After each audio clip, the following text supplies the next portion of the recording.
Welcome to Paranormal Pages. Let's get straight into the True Scary Stories compilation. Story 1. The Haunting Whisper. It all started with an innocent curiosity.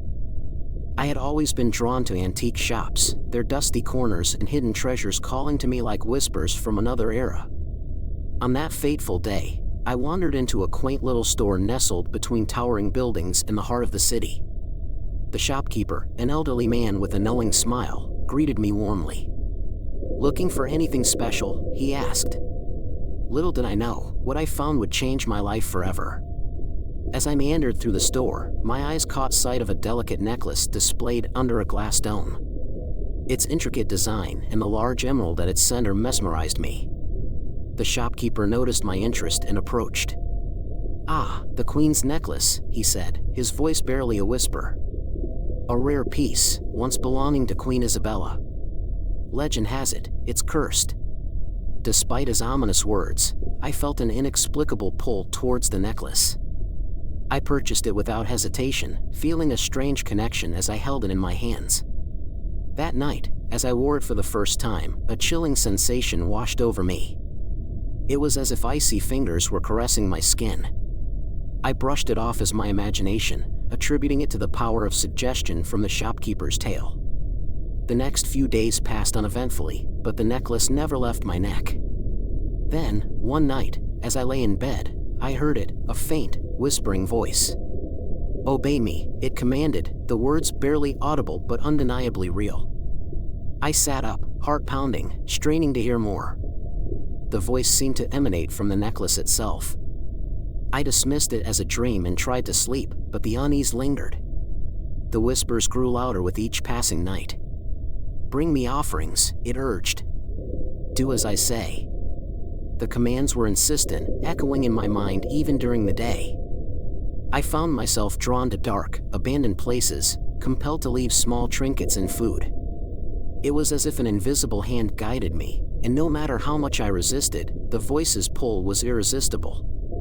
One evening, as I stood before an old, crumbling mansion on the outskirts of town, the voice spoke again. "Enter," it demanded. My feet moved on their own, carrying me through the creaking door and into the dimly lit hallways. Shadows danced on the walls, and an eerie silence enveloped me. The voice grew stronger, guiding me deeper into the house. "Find my chamber," it whispered. I followed the voice through a labyrinth of corridors until I reached a grand, decaying bedroom. An ornate mirror hung on the wall, and as I stared into it, a ghostly figure appeared behind me. Queen Isabella herself, her eyes cold and malevolent. "You will serve me," she hissed, her voice echoing in my mind. "You have no choice." The next morning, I woke up in my own bed, drenched in sweat. My mind struggled to piece together the events of the previous night. Had I really encountered the ghost of Queen Isabella, or was it a vivid nightmare? The necklace around my neck felt heavier than ever, its presence a constant reminder of the dark encounter. I decided to return to the antique shop, hoping to find answers. The shopkeeper seemed to be expecting me. "Ah, you've returned," he said, his eyes narrowing as he took in my disheveled appearance. "The Queen's necklace is not for the faint of heart." I demanded to know more about the necklace, about the Queen, and about the curse. He sighed and motioned for me to sit. "Queen Isabella was known for her cruelty and dark practices," he began. "She dabbled in the occult and was feared by many. When she died, her spirit was bound to this necklace, doomed to command those who wore it." His words chilled me to the bone. "How do I break the curse?" I asked, desperation creeping into my voice. The shopkeeper shook his head. "No one knows for sure. Some say you must appease her spirit by fulfilling her commands, others believe you must destroy the necklace. But beware, destroying it may unleash her wrath upon you." The shopkeeper's warnings did little to quell my growing fear. That night, the voice returned, stronger and more insistent. "Bring me a child," it commanded, sending a wave of horror through me. I refused, clutching the necklace and begging for mercy. The voice grew angrier, its tone colder. "Disobey me, and you will suffer." Days turned into weeks, and my resistance began to crumble. The voice's demands became more sinister, and my willpower weakened. I found myself at the edge of town, near an old orphanage.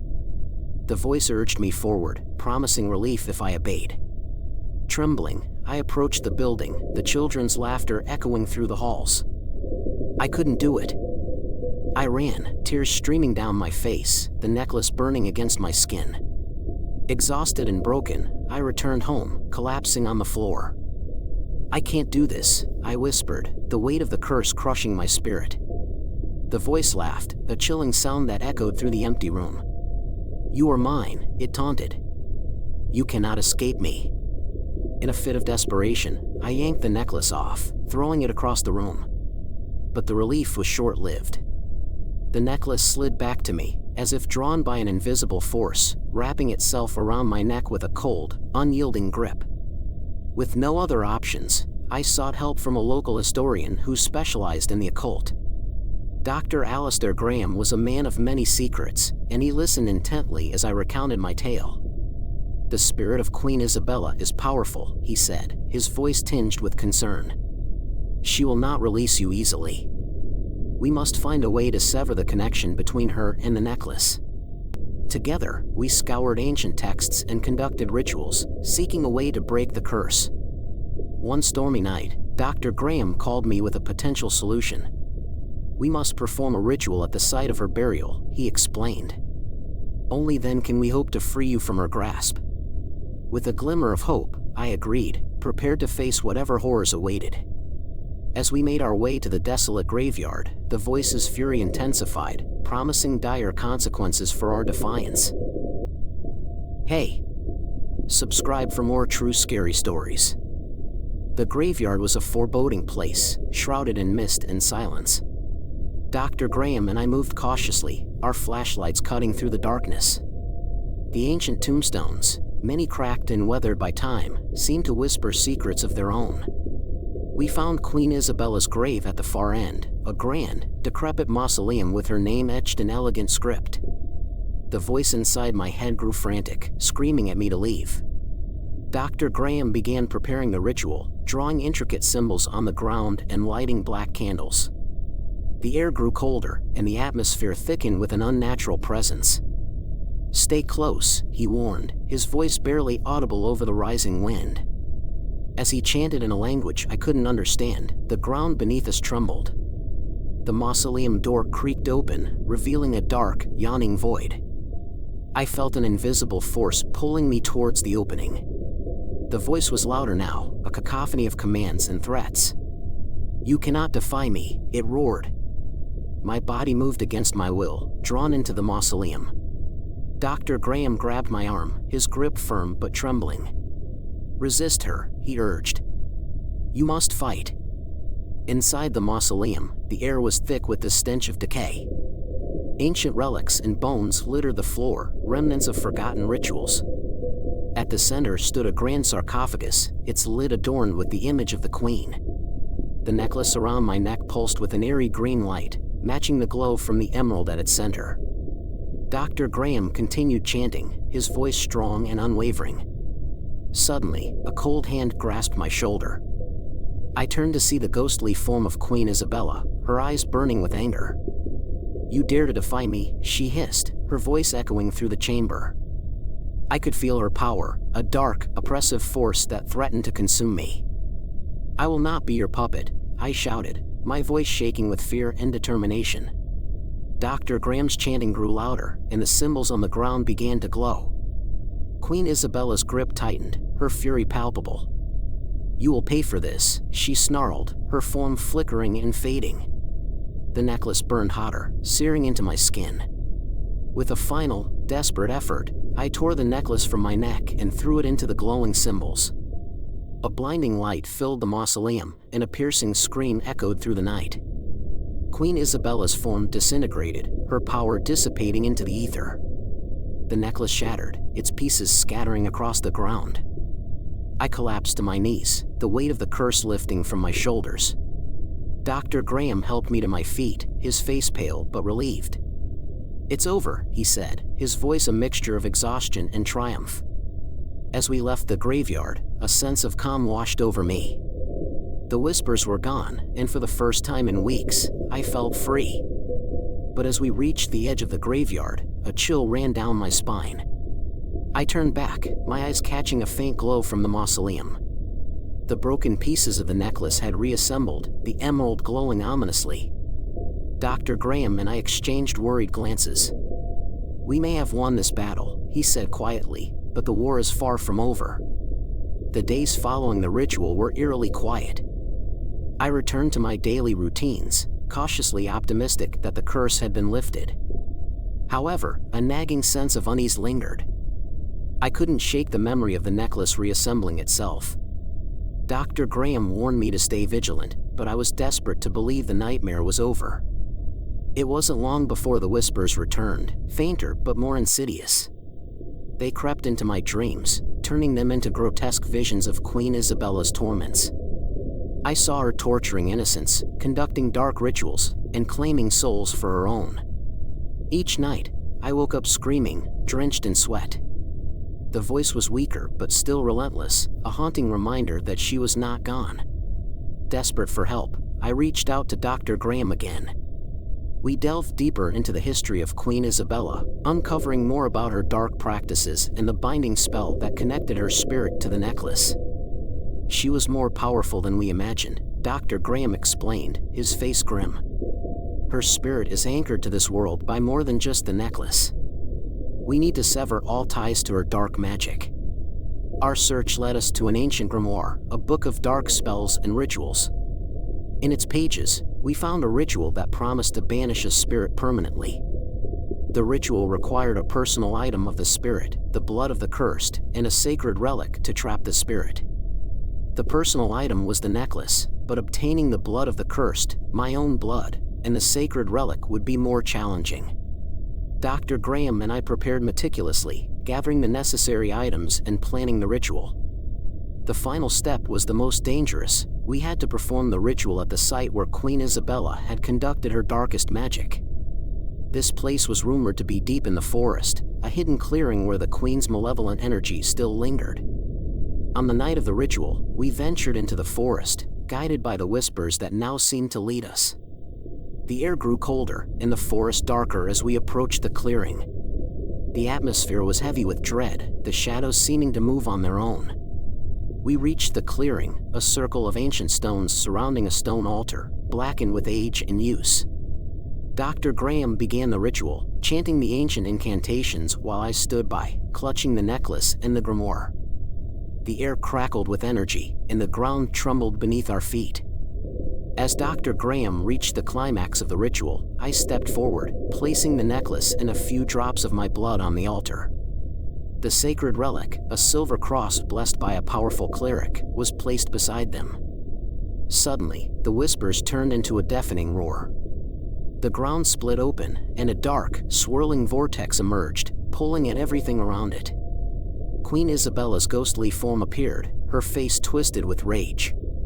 "You cannot banish me," she screamed, her voice echoing through the forest. "I will never be defeated." Dr. Graham continued chanting, his voice unwavering despite the chaos. I held onto the altar, my body shaking with fear and determination. The vortex grew stronger, pulling Queen Isabella towards it. She fought against it, her screams filling the night. "You are nothing without me," she hissed, her form beginning to disintegrate. "You will never be free." With a final, powerful incantation, Dr. Graham completed the ritual. The vortex engulfed Queen Isabella, her form shattering into a million pieces. The necklace exploded in a burst of light, the shards dissolving into the air. The vortex closed, the forest falling silent once more. Dr. Graham and I stood in the clearing, panting and exhausted. The night was eerily calm, the oppressive presence of the Queen finally gone. "It's over," Dr. Graham said, his voice barely a whisper. But as we made our way back through the forest, I couldn't shake the feeling that something was still watching us, lurking in the shadows, waiting for the right moment to return. Hey! Subscribe for more true scary stories. Story 2. The Smiling Nightlight. I never imagined a simple nightlight could become a source of terror. It all started when my son, Lucas, began complaining about the darkness in his room. "Daddy, the shadows move," he'd whisper, clutching his stuffed rabbit. So, I installed a small nightlight, innocuous, with a friendly face that was supposed to bring comfort. Little did I know, this tiny object would unravel the fabric of our lives. The nightlight had a simple design, a smiling face with large eyes and a round nose. During the day, it seemed harmless, a whimsical addition to Lucas's room. But when night fell and the room plunged into darkness, the face on the nightlight transformed. The smile seemed to widen, stretching into something sinister. The eyes, once playful, became hollow and piercing, as if they could see through the shadows into a different realm. Lucas was the first to notice. "Daddy, the light is scary," he said, his voice trembling. At first, I dismissed his fears as childish imagination. But then I started hearing it, the faint sound of whispers when I walked past his room at night. They were just on the edge of perception, almost inaudible, like a distant conversation in an ancient language. I convinced myself it was the wind or maybe the creaking of the old house. One night, the atmosphere shifted. I woke up to a cold breeze brushing my face. The house was eerily silent, except for the faint murmur coming from Lucas's room. I tiptoed down the hall, the floorboards groaning under my weight. As I reached his door, I felt a chill run down my spine. The whispers were clearer now, a chorus of unsettling tones that seemed to chant in a rhythm. My heart raced as I pushed open the door. Lucas was sitting upright in bed, eyes wide open, staring at the nightlight. The room felt different, darker, colder. The air was thick with an unexplainable tension. I glanced at the nightlight, and my blood ran cold. The face on the nightlight was grinning widely, its eyes gleaming with a malevolent glow. It wasn't just a trick of the light or my imagination, it was something more, something real. The whispers grew louder, almost as if they were laughing at my fear. "Daddy, make it stop," Lucas whimpered, breaking the silence. His voice snapped me out of my trance. I rushed to the nightlight and unplugged it, but the room remained dimly lit. The smile lingered in the darkness, mocking me. The whispers ceased, replaced by a deep, unsettling silence. I grabbed Lucas and held him close, feeling his little heart pound against my chest. We left the room and spent the rest of the night on the living room couch, huddled together. As dawn broke, I returned to Lucas's room, expecting everything to return to normal in the daylight. But the nightlight was gone, replaced by an ordinary plug. It was as if the sinister face and the whispers had never existed. Yet, Lucas and I both knew the truth. The nightlight had brought something into our home, something ancient, something evil. And it wasn't finished with us yet. Hey! Subscribe for more true scary stories. After that night, I couldn't shake the feeling that something was wrong in our house. Lucas refused to sleep in his room, insisting on staying in my bed. I didn't argue, I felt safer with him close. The nightlight had been removed, but the sense of unease lingered. Every night, I would hear the faint sound of footsteps in the hall, the whispering just beyond the door. It felt as if we were being watched. One evening, as I was putting Lucas to bed, he grabbed my hand and whispered, "Daddy, they're in the hallway." His voice was low, trembling with fear. I looked into his eyes, and I could see the terror in them. He wasn't just scared, he was petrified. I knew I had to do something, but what? How do you fight shadows and whispers? I tucked him in and promised to keep the door open, leaving a lamp on in the hallway. That night, I decided to stay up, determined to confront whatever was haunting us. I sat in the living room, staring at the hallway, the lamp casting long, eerie shadows. Midnight came, and the house seemed to breathe with a life of its own. The whispers started again, soft at first, then growing louder. They seemed to echo from every corner, a chorus of disembodied voices. I felt the hairs on the back of my neck stand up. Suddenly, a shadow moved across the hallway. It was quick, almost imperceptible, but I saw it. My heart raced as I stood up, my hands trembling. I walked towards the hallway, my footsteps silent on the carpet. The shadows seemed to dance on the walls, flickering in the dim light. I reached Lucas's door and peered inside. He was asleep, clutching his stuffed rabbit, his little face peaceful despite the chaos around us. I turned back to the hallway, my eyes scanning for any sign of movement. The whispers grew louder, more frantic, like a storm gathering strength. Then I saw it, a figure at the end of the hall, barely visible in the dim light. It was tall and thin, with long arms that hung at its sides. Its face was obscured, but I could feel its gaze piercing through me. I wanted to run, to grab Lucas and leave, but my feet were rooted to the spot. The figure moved closer, gliding silently down the hallway. The air grew colder, and I could see my breath in the dim light. As it approached, I felt a crushing weight on my chest, making it hard to breathe. The whispers were deafening now, a cacophony of voices that seemed to be coming from the walls themselves. The figure stopped a few feet away from me, and for a moment, everything was silent. Then, it spoke. "He is ours," the voice was a guttural whisper, filled with malice. "You cannot protect him." The words sent a shiver down my spine. I couldn't see its face, but I knew it was smiling, that same sinister smile from the nightlight. Panic surged through me, and I found the strength to move. I rushed into Lucas's room, slammed the door shut, and locked it.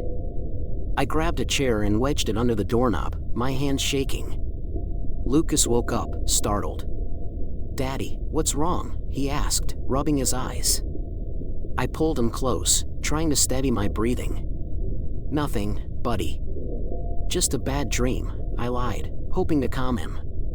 But as I held him, I knew that the nightmare was just beginning. The thing in the hallway wasn't done with us. It wanted my son, and it wouldn't stop until it had him. After that night, I became obsessed with finding a way to protect Lucas. Sleep was a rare luxury. Every creak and groan of the house filled me with dread. The whispers had become a constant background noise, a sinister soundtrack to our lives. I scoured the internet for any mention of similar experiences, desperate for answers.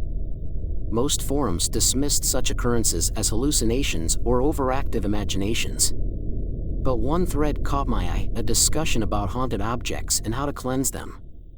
The post described various methods of purification: salt circles, burning sage, and reciting incantations. One user, under the alias Watcher, claimed to have expertise in dealing with malevolent spirits.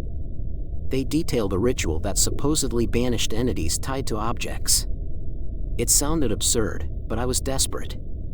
The ritual required specific items: black candles, a bowl of salt, and a small mirror. I gathered everything and waited for nightfall. As darkness enveloped the house, I set up the ritual in Lucas's room. I placed the mirror on his dresser, reflecting the spot where the nightlight had once stood. The candles were arranged in a circle around the mirror, their flames casting flickering shadows on the walls. Lucas sat on the bed, clutching his stuffed rabbit, his eyes wide with fear and curiosity. "What's going on, Daddy?" he asked, his voice small. I forced a reassuring smile. "Just a little game, buddy." To keep the bad dreams away, I lied, hoping to calm him. I took a deep breath and began the incantation, reading from a handwritten note I'd copied from the forum. The words felt strange on my tongue, foreign and ancient. The air in the room grew thick, and a cold draft seemed to seep through the walls. The whispers intensified, now a cacophony of indistinct voices. As I reached the final verse, the room seemed to darken, the candle flames flickering wildly. The mirror on the dresser began to fog up, and then, slowly, a shape appeared on its surface. It was the same grinning face from the nightlight, its eyes hollow and staring.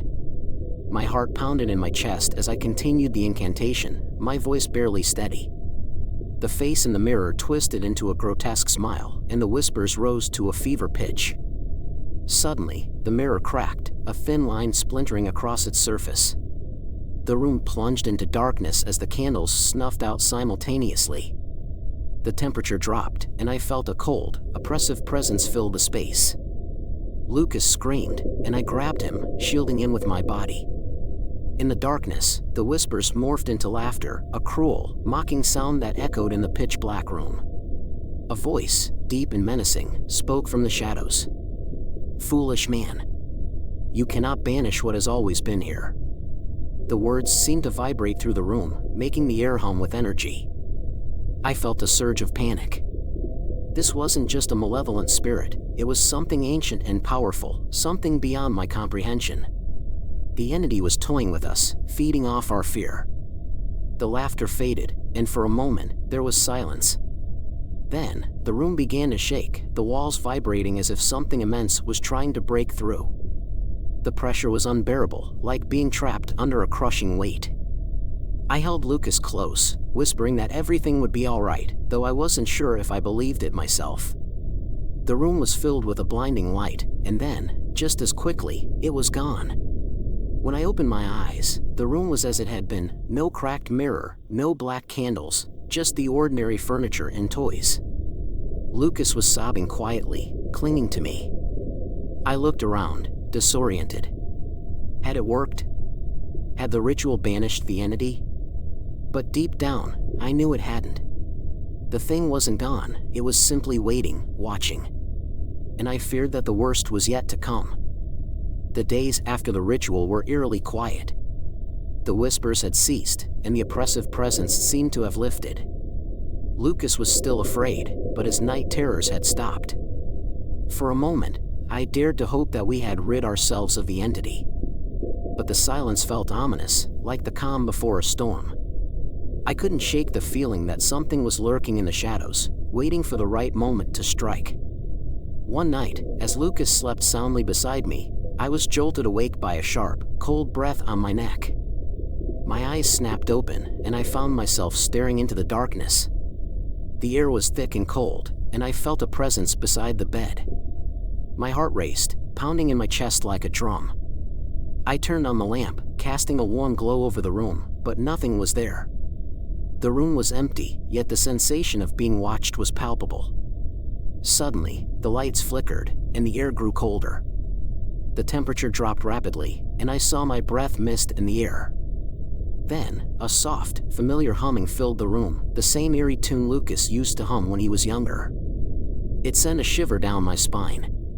The lights flickered again, and then went out completely, plunging the room into darkness. I reached out for Lucas, but my hand met only empty space. Panic surged through me as I called his name, but there was no response. I stumbled out of bed, frantically searching for him in the dark. My hands grasped at nothing, and I felt a rising dread. Then, I saw it, the faint glow of a figure standing in the doorway. It was Lucas, or at least, it looked like him. But something was wrong. His eyes were blank, devoid of any emotion. He stared at me with an unsettling calmness, a small, twisted smile playing on his lips. "Daddy, come play with us," he said, his voice a chilling echo of the entity's earlier taunts. The room seemed to warp around me, the walls closing in. The whispers returned, louder and more frantic than ever. They were all around me, overlapping in a chaotic symphony. The figure in the doorway stepped forward, and I realized with horror that it wasn't Lucas. It was the entity, using my son's form as a guise. The air grew colder, and the figure's smile widened into a grotesque grin. "You cannot escape," it whispered, the voice distorted and inhuman. Desperation clawed at me. I had to save Lucas, but how? My mind raced, and then I remembered the broken mirror from the ritual. I grabbed the shard from under the bed, its surface reflecting the dim light from the hallway. The figure recoiled slightly, as if the mirror's presence disturbed it. With a surge of courage, I thrust the shard towards the entity. The whispers crescendoed, and the air became thick with static. The figure's smile faltered, and for a brief moment, I saw a flicker of something else in its eyes, fear, perhaps. The entity screamed, a high-pitched, inhuman wail that reverberated through the house. The lights flickered back on, and the room seemed to distort, the walls rippling as if reality itself was being torn apart. The figure lunged at me, but I held the mirror shard between us, using it as a shield. Then, everything went silent. The entity vanished, the whispers stopped, and the air warmed. I was alone, standing in the middle of the room, holding the shard. I collapsed to my knees, trembling. It was over. Or so I thought. As I looked around, I realized Lucas was still missing. I searched the house frantically, my heart pounding in my chest. Finally, I found him, sitting in his room, playing with his stuffed rabbit as if nothing had happened. He looked up at me, his eyes clear and innocent. "Daddy, did you play with the smiling man?" he asked, tilting his head. My blood ran cold. The entity had left, but its influence lingered. Lucas seemed unaware of the night's events, but I couldn't shake the feeling that we weren't alone. The house felt different, as if something had changed. The shadows seemed deeper, and the silence more pronounced. We were safe, for now. But as I looked into Lucas's eyes, I knew the entity wasn't gone. It was just biding its time, waiting for the right moment to return. And next time, I feared, it wouldn't be so easy to banish. Comment your favorite food if you've made it this far. Story 3. The Midnight Caller. I had never been superstitious. Ghost stories and urban legends always seemed like nothing more than the fanciful imaginings of the bored and overly imaginative. But everything changed when I bought my new phone. It was sleek and modern, a state-of-the-art piece of technology that I had saved up for months to afford. Excited to use it, I transferred all my contacts and apps, eager to start exploring its features.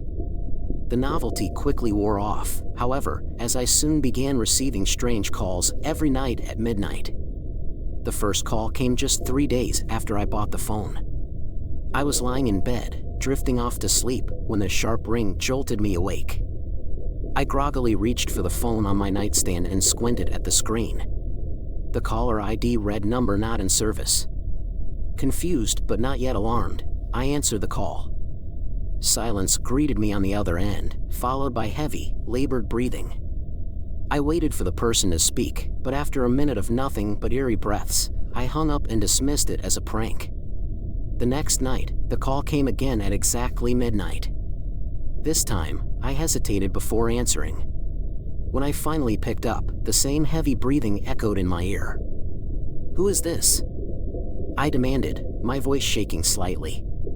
The breathing continued, slow and deliberate, sending chills down my spine. I hung up again, feeling a creeping sense of unease. Was someone watching me? How did they get my number? By the third night, I was on edge. I spent the evening trying to distract myself, but as the clock approached midnight, my anxiety grew. I clutched my phone tightly, staring at it with dread.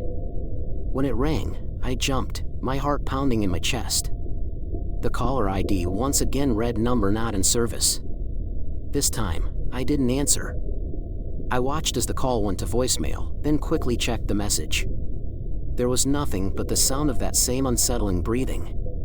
Desperate for answers, I reached out to the phone company the next day. The customer service representative was polite but unhelpful. They confirmed that the number was indeed not in service and suggested it might be a technical glitch. Unsatisfied, I began to research online, delving into forums and message boards where people discussed similar experiences. The stories I found were disturbingly similar to mine: calls from non-existent numbers, heavy breathing, and a sense of being watched. That night, I prepared myself for the call. I had my laptop open, ready to record the conversation, and a notepad to jot down any details. When the call came, I took a deep breath and answered. "Hello?" I said, trying to keep my voice steady. The breathing was there, just as before, but this time, it was accompanied by faint whispers. I strained to make out the words, but they were too muffled, too distant. "Who are you? What do you want?" I asked, my voice rising in desperation. There was a pause, and then, for the first time, the breathing stopped. A voice, barely audible, whispered, "You took what was mine." I froze, my blood running cold. "What do you mean?" I stammered, but the call ended abruptly, leaving me with a dial tone and a growing sense of dread. I didn't sleep that night, the voice echoing in my mind. What had I taken? What did they want from me? The next morning, I could hardly function. The whispering voice from the previous night replayed in my head like a broken record. "You took what was mine." What could it mean? I rummaged through my memories, trying to think of anything I might have done to provoke this haunting. The phone, I realized. Everything started with the new phone. But how could a piece of technology be the source of such terror? Determined to get to the bottom of this, I visited the store where I had purchased the phone. The clerk who had sold it to me was a cheerful young woman with a bright smile. When I explained my situation, her expression shifted from confusion to concern. "We've never had any complaints like this before," she said. "But I can check the phone's history for you." She took the device and connected it to her computer, her fingers flying across the keyboard. After a few minutes, she looked up, her face pale. This phone, it was returned by the previous owner. Apparently, they claimed it was cursed. My heart skipped a beat. "Cursed? Are you serious?" I asked, my voice tinged with disbelief and fear. The clerk nodded slowly. "They said they started receiving strange calls after buying it, just like you. We thought it was a joke or a coincidence, so we reset the phone and put it back on the shelf." She looked at me apologetically. "I'm really sorry. We can replace it for you." But I didn't want another phone. I wanted answers. I took the phone back, ignoring the clerk's offer, and headed home. My mind raced with possibilities. What if the previous owner was telling the truth? What if the phone was indeed cursed? That night, I prepared myself once more, my nerves frayed and my patience worn thin. I set up a video camera to record everything and sat in the dark, waiting for the call. Midnight came, and the phone rang. The same caller ID, number not in service. I answered it, my hand trembling. "What do you want from me?" I demanded. The heavy breathing filled my ear, followed by the faint whispers. This time, they were clearer. "You took what was mine," the voice repeated. "Return it, or face the consequences." A shiver ran down my spine. "I don't know what you mean," I pleaded, but the call ended as abruptly as it had begun. Frustrated and terrified, I reviewed the recording. The audio captured the breathing and the whispers, but there was something else. A shadowy figure seemed to flicker on the screen, barely visible but unmistakably there. It stood by the window, watching me. I felt a chill creep over me. Was I being haunted by a ghost? What had I done to deserve this? Over the next few days, the calls continued, each one more menacing than the last. The whispers grew louder, more insistent. "Return it," they demanded. I felt my sanity slipping. I couldn't eat, couldn't sleep. The shadowy figure appeared more frequently, always lurking at the edge of my vision. I began to question my reality. Was I going mad?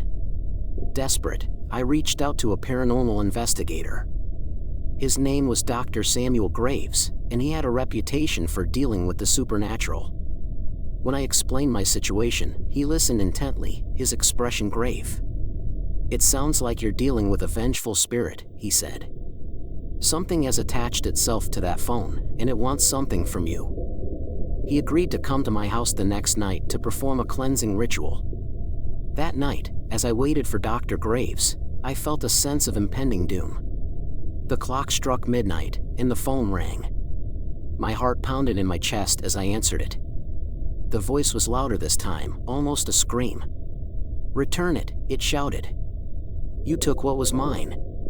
I dropped the phone in terror, my hands shaking. What could it possibly want? Dr. Samuel Graves arrived promptly at 11. He was a tall, thin man with sharp features and a demeanor that exuded calm confidence.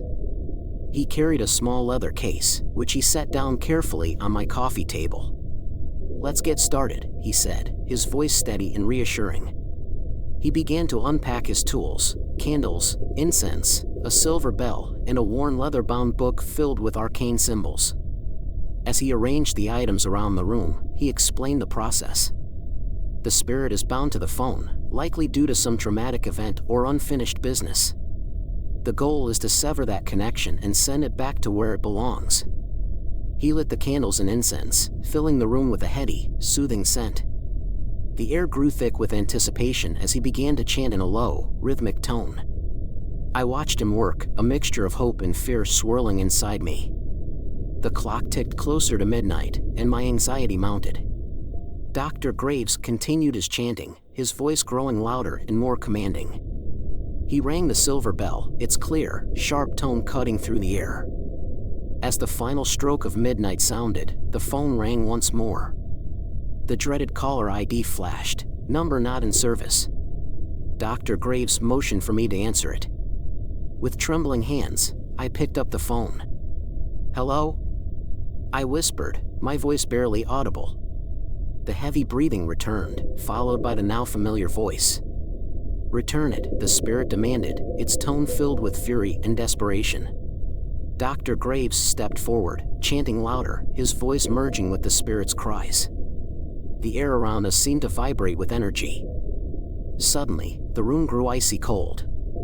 A dark shadow materialized before us, taking the form of a gaunt, sorrowful figure. Its eyes were hollow, and its mouth open in a silent scream. "What do you want?" I cried out, my voice breaking. The figure pointed a skeletal finger at the phone in my hand. "You took what was mine," it rasped, its voice filled with sorrow and rage. Dr. Graves raised his hands, his chanting reaching a fever pitch. "I command you to release your hold on this world," he shouted. The spirit recoiled, its form flickering and fading. "Return to the realm of the dead." Dr. Graves rang the bell once more, and the spirit let out a final, anguished wail before dissolving into nothingness. The phone fell silent, the oppressive atmosphere lifting. I sank to the floor, overwhelmed with relief. Dr. Graves knelt beside me, placing a comforting hand on my shoulder. "It's over," he said softly. "The spirit is gone." I wanted to believe him, to feel the weight lift from my soul, but a lingering sense of unease remained. Had we truly vanquished the spirit, or was it merely lying in wait? The following days were eerily quiet. The calls had stopped, and the shadowy figure no longer haunted my periphery. But a sense of foreboding lingered. I couldn't shake the feeling that something was still watching me, waiting for the right moment to strike. I tried to return to my normal routine, but the events of the past weeks had left a mark on me. I was no longer the skeptic who scoffed at ghost stories. I had seen the darkness that lurked just beyond our reality. One evening, as I was cleaning the house, I found an old, dusty envelope tucked away in a drawer. It was addressed to the previous owner of the phone. Curious, I opened it and pulled out a faded photograph. It showed a young woman holding the very phone that now lay on my nightstand. Her eyes were wide with fear, and behind her, barely visible, was the shadowy figure that had haunted me. The back of the photograph was inscribed with a single word: "Forgive." A chill ran down my spine. What had this woman done to anger the spirit? Had she been the one to take what was his? I knew I had to find out. My peace of mind depended on it. Determined to uncover the truth, I set out to find the woman in the photograph. Her name was Alice Morgan, and after some digging, I discovered she had lived just a few towns over. I drove to the address listed on the old envelope, a sense of dread settling in my chest. The house was abandoned, its windows boarded up and the yard overgrown with weeds. I stood on the cracked sidewalk, staring at the decaying structure. This was where it all began. I forced open the front door, the smell of dust and decay filling my nostrils. The interior was just as neglected as the exterior. Broken furniture lay scattered across the floor, and cobwebs draped the corners. I felt an unnatural chill as I stepped inside, the air heavy with the sense of something long forgotten. I moved cautiously through the rooms, searching for any clue that might explain what had happened to Alice. In the living room, I found a stack of old letters and photographs. They chronicled a happy life that had slowly descended into fear and paranoia. The letters spoke of strange calls and shadowy figures, mirroring my own experiences. One letter, dated just a week before Alice disappeared, caught my eye. It was addressed to her sister, Rebecca, pleading for help. "The calls won't stop," it read. "He wants his phone back. I don't know how to appease him." Suddenly, I heard the sound of footsteps behind me. I spun around, my heart racing, but saw nothing. I was alone in the house. Or was I? I couldn't shake the feeling that I was being watched. I continued my search, determined to find something that would help me understand the spirit's connection to the phone. In the attic, I discovered a small, locked trunk. After prying it open, I found a diary belonging to Alice. The diary detailed her descent into madness. She had found the phone at a flea market, unaware of its dark history. The calls started soon after, and she became obsessed with uncovering the truth. She wrote about a man named Thomas, a former owner of the phone who had died under mysterious circumstances. He was the spirit that haunted her, seeking vengeance for some unknown wrong. Her final entry was chilling. I think I know what he wants. I must return the phone, but it's too late. As I closed the diary, the air around me grew colder. I felt a presence in the room, and the hairs on the back of my neck stood up. I turned slowly, my breath catching in my throat. There, standing in the shadows, was the spirit of Thomas. His hollow eyes bored into mine, filled with rage and sorrow. "You have what was mine," he hissed, his voice echoing in the confined space. "Return it." I held up the phone, my hands trembling. "How?" I whispered. "How do I return it?"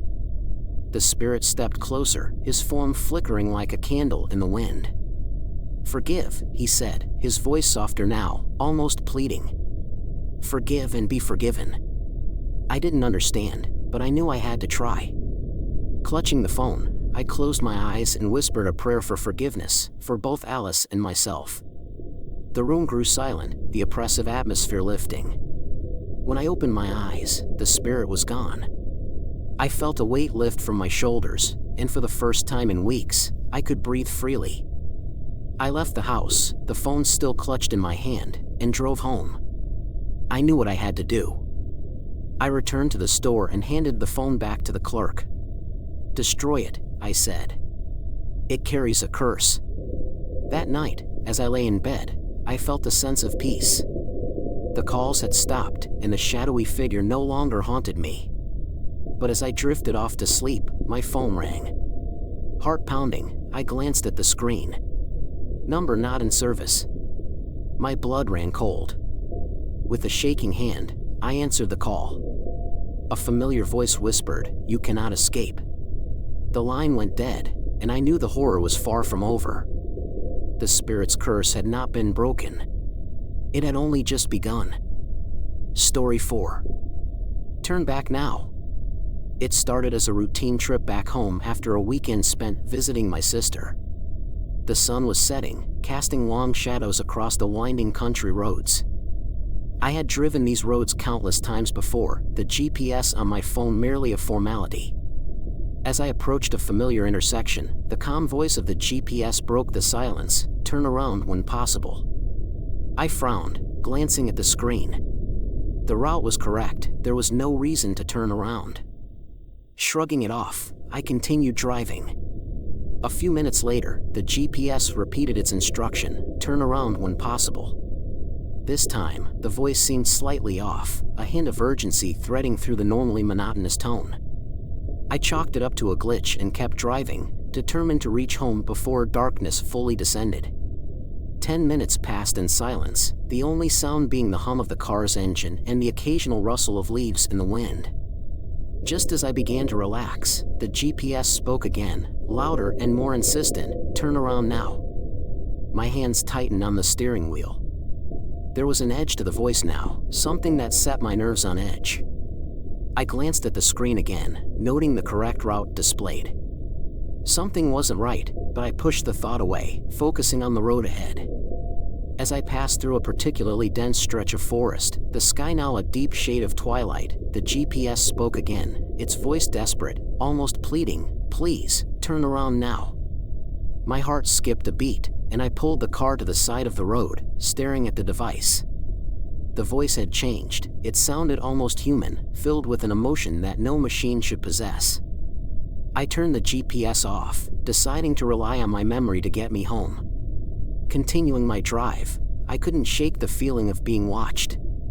The road seemed longer than usual, the trees casting eerie shadows that danced in the headlights.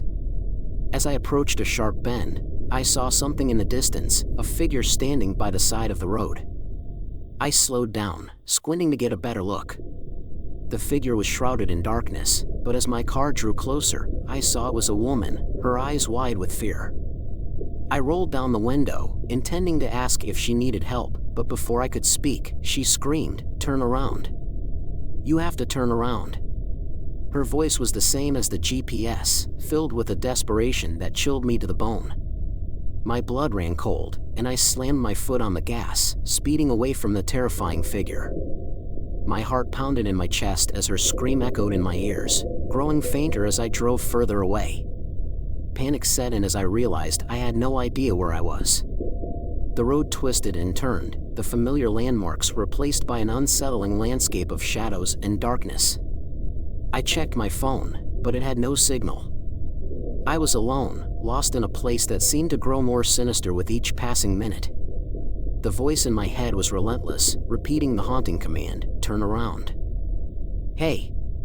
Subscribe for more true scary stories. My heart pounded in my chest as I pressed on, the woman's desperate scream still echoing in my mind. The road seemed to stretch endlessly before me, each bend revealing only more darkness. With every passing moment, the sense of dread grew stronger. I glanced at my phone again, still no signal.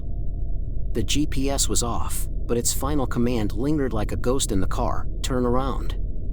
After what felt like an eternity, I saw a faint glow ahead. My hopes surged at the sight of a dimly lit gas station. I pulled in, the crunch of gravel under my tires breaking the eerie silence. The place looked abandoned, but the lights were on, casting an unsettling glow over the cracked pavement. I stepped out of the car, the night air cool against my skin. I approached the door and pushed it open, a bell jingling weakly above. Inside, the air was thick with dust, and the shelves were sparsely stocked. An old man sat behind the counter, his eyes hidden under the brim of a worn cap. He looked up as I entered, his gaze piercing through the dim light. "Can I help you?" he asked, his voice gravelly and ancient. "I'm lost," I said, trying to keep my voice steady. "My GPS keeps telling me to turn around, but it doesn't make any sense. Do you know the way to Ashton?" The old man's expression darkened. "Ashton? You shouldn't be out on these roads at night. They're not safe." He glanced towards the window, as if expecting to see something lurking in the darkness. "If your GPS told you to turn around, you should listen." A chill ran down my spine. "Why? What's out there?" He leaned forward, his voice dropping to a whisper. "There are things in these woods. Spirits, monsters, call them what you will. They prey on those who lose their way. The GPS, it's just trying to protect you." I swallowed hard, my mouth dry. "That's crazy. How can a GPS know that?" "Sometimes, technology taps into things it shouldn't," he replied cryptically. "It sees the paths we don't. You need to get back on the road and follow its directions. It might be the only thing keeping you safe." The weight of his words settled over me, a suffocating blanket of fear. I nodded, backing away slowly. "Thank you," I muttered, turning to leave. "Wait," he called after me.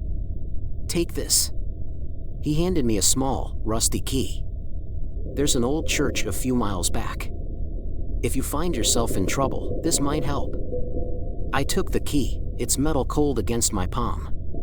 "Thank you," I repeated, more sincerely this time. I hurried back to my car, my mind racing. The encounter had only deepened the mystery, but I had no choice but to follow his advice. I turned the GPS back on, and it immediately resumed its frantic command, "Turn around now." Taking a deep breath, I put the car in reverse and followed its instructions. As I retraced my route, the road seemed to close in around me, the trees forming a tunnel of darkness. The key in my pocket felt heavier with each passing mile, and I couldn't shake the feeling that something was watching me from the shadows. The old man's words echoed in my mind, a constant reminder of the danger that lurked just out of sight. Suddenly, the GPS gave a new command, "Turn left ahead." I followed it obediently, my heart pounding as I turned onto a narrow, overgrown path. The car's headlights barely pierced the darkness, revealing a dilapidated church at the end of the road. I parked and stepped out, clutching the key tightly. The air was thick with an oppressive silence, broken only by the distant howl of the wind. The old church stood before me like a forgotten sentinel, its ancient stones weathered by time and neglect. Vines crawled up its walls, and the windows were darkened with grime. I approached cautiously, the rusty key clutched in my hand. The wind whispered through the trees, carrying faint, ghostly echoes that sent shivers down my spine. I inserted the key into the lock, the metal grinding against the old mechanism. With a creak, the door swung open, revealing a dim interior lit only by the faint glow of the moon filtering through broken windows. The air inside was musty, filled with the scent of decay and forgotten prayers. I stepped inside, my footsteps echoing in the empty space. As I moved deeper into the church, I felt a strange presence, an energy that seemed to pulse through the air. The pews were covered in dust, and cobwebs draped from the rafters like ghostly shrouds. At the far end of the church, the altar stood draped in a tattered cloth, a large crucifix hanging above it. The silence was overwhelming, pressing down on me from all sides. I approached the altar, drawn by an inexplicable force. As I got closer, I noticed something strange. Carved into the stone floor was a series of symbols, their meaning lost to time. The air grew colder, and I felt a chill seep into my bones. Suddenly, the GPS voice crackled to life, the tone now eerily calm. "You are here. You must perform the ritual." "What ritual?" I whispered, my voice trembling. The GPS provided no answer, but as I looked around, I noticed a small book on the altar, its cover worn and pages yellowed with age. I picked it up, my hands shaking, and opened it to the first page. The text was written in an old, almost unreadable script, but I could make out a few words. "To banish the darkness, one must light the way." Instinctively, I looked around for candles and found a few scattered on the altar. I fumbled for my lighter and began to light them one by one. As the flames flickered to life, the symbols on the floor began to glow with an eerie, blue light. The chill in the air intensified, and I felt the presence grow stronger, almost suffocating in its intensity. Suddenly, a loud bang echoed through the church, and the front door slammed shut. I spun around, heart racing, and saw a shadowy figure standing at the entrance. The figure stepped forward, its form becoming more defined. It was the woman from the roadside, her eyes now hollow and filled with an unnatural light. "Turn back," she whispered, her voice a haunting echo. "You must turn back." "I don't understand," I said, backing away. "What do you want from me?" "You are the key," she replied, her voice growing louder. "The darkness will consume you unless you perform the ritual. Light the way, or be lost forever." Panic surged through me, and I turned back to the book, desperately trying to decipher the next steps. The flames of the candles danced wildly, casting grotesque shadows on the walls. The symbols on the floor pulsed with a life of their own, and the air vibrated with a low, ominous hum. I read the next passage aloud, my voice shaking. "To complete the ritual, one must offer a piece of their soul. Only then will the darkness be banished." My mind raced, trying to comprehend the meaning of the words. The woman's figure loomed closer, her presence oppressive. I looked around, desperate for a way out, but the door was sealed shut, the windows barred by some invisible force. The only way forward was through the ritual, and the realization filled me with dread. With trembling hands, I continued to read, each word resonating with a strange power. "Offer your blood to the altar, and speak the words of light. Only then will you find the path home." I felt a sudden sharp pain in my hand and looked down to see a small cut, blood oozing from the wound. I moved to the altar, letting my blood drip onto the ancient stone. The symbols flared brighter, and the air hummed with energy. I closed my eyes and spoke the final words, my voice barely a whisper. "Lux et tenebris, ad lucem redeo." As the final words left my lips, the air around me seemed to explode with light and sound. The ground trembled beneath my feet, and a deafening roar filled the church. The glowing symbols on the floor pulsed violently, casting eerie shadows that danced in the flickering candlelight. The woman's figure began to fade, her form dissolving into wisps of smoke. Suddenly, a blinding flash enveloped the church, and I was thrown to the ground. When the light finally subsided, I found myself lying on the cold stone floor, the candles extinguished, and the church plunged into darkness. The oppressive presence had lifted, but an unsettling silence now hung in the air. I slowly got to my feet, my head spinning from the ordeal. The symbols on the floor had faded, and the air felt lighter, as if a great weight had been lifted. I looked around, trying to make sense of what had just happened. The book lay open on the altar, its pages now blank, as if the words had never existed. I stepped outside, the night air cool against my skin. The moon hung low in the sky, casting an ethereal glow over the landscape. My car was still parked where I had left it, and I hurried towards it, eager to leave this nightmare behind. As I reached the car, my phone buzzed to life, the GPS displaying a new route, one that led directly home. Relief washed over me as I started the engine and began to drive. The road ahead was clear, the oppressive darkness now a distant memory. But as I drove, I couldn't shake the feeling that something was still watching me, lurking just beyond the edge of the headlights. The old man's words echoed in my mind, a constant reminder of the danger that still lingered. As I neared the outskirts of Ashton, the familiar sights brought a sense of comfort. The sun was beginning to rise, casting a warm glow over the town. I pulled into my driveway, exhaustion weighing heavily on my shoulders. I stumbled into the house, collapsing onto the couch. Sleep took me almost instantly, my dreams filled with shadows and echoes of the night's events. When I awoke, the sun was high in the sky, and the events of the previous night seemed like a distant nightmare. I picked up my phone, expecting to see missed calls and messages, but there was nothing. The GPS was still on, displaying the same route that had brought me home. I turned it off, my mind racing with questions. Days passed, and I tried to resume my normal routine, but the memory of the church and the ritual haunted me. I couldn't escape the feeling that I had been marked by something, that the darkness had left its imprint on my soul. The old man's warning echoed in my mind, a constant reminder of the price I had paid. One evening, as I sat alone in my living room, a cold breeze swept through the house. The lights flickered, and the air grew thick with an oppressive silence. I looked around, heart pounding, and saw a shadow move across the wall. Panic surged through me, and I reached for my phone, the screen lighting up with a familiar message, "Turn around." My blood ran cold as the GPS voice spoke again, its tone now a whisper, filled with dread. "You must turn back. It's not over." I dropped the phone, my hands shaking. The shadow on the wall grew darker, more defined. I could hear faint whispers, growing louder with each passing second. The room seemed to close in around me, the darkness pressing down, suffocating. I backed away, my mind racing with fear.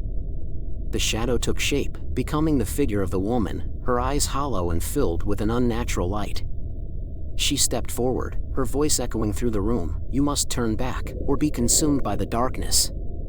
I screamed, my voice a desperate plea for escape. But there was no escape, only the looming presence of the darkness that had followed me home. The ritual had not banished it, it had merely delayed the inevitable. The shadow reached out, its touch cold and final. And then, everything went black. Story 5. The Echo in the Glass. The old Victorian house stood isolated on the edge of town, a sentinel of forgotten memories. I moved in, eager to escape the noise of the city and start anew. The place was cheap, probably due to its eerie reputation, but I didn't believe in ghost stories, at least, not then. My first night was uneventful, filled with the sounds of creaking wood and the occasional rustle from the attic. It wasn't until I explored the house the next day that I discovered the mirror in the basement, covered in a heavy, dusty cloth. Pulling the cloth away, I revealed an ornate, full-length mirror. The glass was fogged with age, and as I wiped it clean, my reflection emerged, pale and unfamiliar. I laughed at my own appearance, blaming the dim lighting and the chill in the air. But as I turned away, something strange happened. I caught a glimpse of my reflection moving out of sync, the figure's eyes wide and hollow. I froze, heart pounding, but when I looked again, everything seemed normal. Days passed, and I couldn't shake the feeling that the mirror was watching me. It wasn't just paranoia, there was an unsettling presence in the house, growing stronger with each passing hour. The air was thick with tension, and every shadow seemed to stretch towards me. The unease gnawed at my sanity, especially when I began hearing whispers, faint but persistent, like a distant conversation happening just out of earshot. One evening, I was brushing my teeth when I saw it again. My reflection blinked. Not a casual blink, but a slow, deliberate motion that made my blood run cold. I stared, waiting for a logical explanation, but the figure in the mirror just stared back, a mocking smile playing at its lips. Panic surged through me, and I reached out, touching the cold glass, hoping to break the illusion. My fingers met solid glass, but my reflection's fingers seemed to sink slightly, as if touching water. The occurrences became more frequent. I avoided the mirror, but it felt like it was drawing me in, pulling me towards its dark depths. I started seeing things, figures in the corners of my eyes, flickering lights, and shadows that moved on their own. The house itself seemed to change, rooms shifting in dimensions, doors leading to places they shouldn't. I knew something was wrong, something beyond the realm of the natural. Then, the dreams started. Vivid, terrifying dreams where I was trapped in the mirror, a prisoner of my own reflection. In those dreams, the house was a labyrinth of endless hallways, and the only way out was to face the creature that wore my face. It taunted me, mimicking my voice, my thoughts, my fears. I woke up each morning drenched in sweat, my heart racing, the mirror's presence looming over me. As the days turned into weeks, the line between reality and nightmare blurred. I knew I couldn't stay in that house any longer, but every attempt to leave felt futile. The mirror had become a gateway, and something was trying to cross over. I was trapped in a web of my own making, and the creature in the mirror was growing stronger, bolder. The whispers were louder now, the shadows darker, and the reflection, my reflection, seemed more alive than ever. Days in the house grew longer, each one a test of my sanity. I found myself avoiding mirrors altogether, yet I couldn't escape the feeling of being watched. It was as if the walls themselves were eyes, observing my every move. The air was suffocating, heavy with the unspoken presence that lurked in the shadows.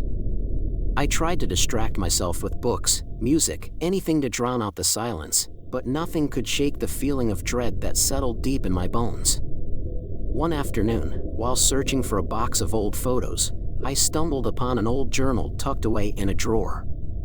It belonged to the previous owner, a man named Henry Cartwright. His handwriting was neat, meticulous, but as I read, it grew more frantic. He spoke of the mirror in the basement, how it had been in his family for generations. According to Henry, the mirror was a cursed relic, a portal to a dark realm where an entity awaited a chance to escape. He warned of a mirror demon, a creature that mimicked its victims, stealing their souls if given the chance. Henry's final entries were the most disturbing. He described seeing his reflection act independently, much like I had experienced. The last page was smudged and torn, but the final words were clear: do not trust the mirror. It is a liar, a thief of souls. It will take you if you let it. A chill ran down my spine. Henry's fate was unknown, but his warning was clear. I needed to get rid of the mirror before it was too late. That night, I decided to cover the mirror once and for all. As I approached the basement, a cold draft greeted me. The door creaked open, and I descended the stairs, the light dimming with each step. When I reached the bottom, I noticed something odd. The mirror was uncovered, its surface gleaming in the faint light. My heart pounded in my chest as I approached it. How could it be uncovered? I hadn't touched it since that first day. As I stood before the mirror, my reflection stared back, seemingly normal. I hesitated, then reached for the cloth. But before I could cover the mirror, my reflection began to change. Its eyes darkened, and a twisted smile spread across its face. My breath caught in my throat as it mouthed words I couldn't hear. Panic surged through me, and I turned to leave, but the door slammed shut with a deafening bang. I was trapped. The room grew colder, and I could feel the presence behind me. I forced myself to turn back to the mirror, my eyes locking with the twisted version of myself. It seemed to laugh silently, its eyes filled with malice. Then, without warning, it stepped forward, pressing against the glass as if trying to break free. I stumbled back, horrified, as the mirror began to warp and ripple like water. The figure's hand reached out, fingers clawing at the air. Desperate, I grabbed the cloth and threw it over the mirror. The room instantly fell silent, the temperature returning to normal. I stood there, shaking, the echo of my own heartbeat pounding in my ears. For a moment, I thought I was safe. But then I noticed something on the floor, a single, wet footprint leading away from the mirror. It wasn't mine. The realization hit me like a sledgehammer. The creature had crossed over, and it was in the house with me. The days following the incident in the basement were a waking nightmare. The house had become a labyrinth of shifting shadows and echoing footsteps. I could feel the presence of the creature that had escaped the mirror, its cold breath on the back of my neck, its laughter hidden in the creaking walls. Sleep was no refuge. The moment I closed my eyes, I was pulled into a twisted realm where my reflection awaited, taunting and malevolent. I tried to rationalize it all, stress, an overactive imagination, but nothing explained the inexplicable occurrences. The footprint had dried, but the unease remained. The mirror was now a permanent fixture in my mind, an unrelenting reminder of the terror lurking within. I decided to research more about the mirror's origins, hoping to find a way to banish the entity. My search led me to local legends about the Cartwright family and their dark history. The Cartwrights were rumored to be practitioners of the occult, dabbling in dark rituals and forbidden magic. The mirror, it seemed, was a key element in their practices, a conduit for summoning and trapping otherworldly beings. They believed that by binding a soul to the mirror, they could harness its power. But something had gone horribly wrong, and the entity within had turned against them.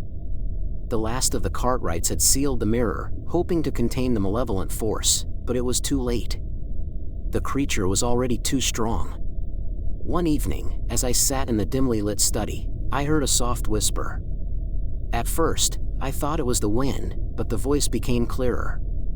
It was coming from the walls, the very fabric of the house. "Let me in," it murmured, over and over, a chilling mantra that set my nerves on edge. I tried to ignore it, but the whispers grew louder, more insistent.